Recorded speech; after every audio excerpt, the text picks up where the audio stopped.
კულტურისა და სოფლის მეურნეობის მინისტრებმა მედიასთან ქამრების შემოჭერის პოლიტიკაზე ისაუბრეს. მიხეილ გიორგაძის განცხადებით, ხარჯვითი ნაწილის შემცირებას კულტურის სამინისტრო მხოლოდ ადმინისტრაციულ ნაწილში გეგმავს.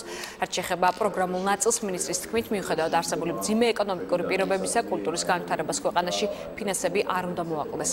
ოთარ დანელიას ადმინისტრაციული ხარჯების შემცირებაზე საუბრობს და ამბობს, რომ თანხების შემცირება ინფრასტრუქტურულ და სუბსიდირების პროექტებს არ შეეხება, რადგან სოფლის მეურნეობის სამინისტრო ყველა აღებული ვალდებულების შესრულებას აპირებს და ამისთვის ბიუჯეტში თანხები სწორად არის განსაზღვრული.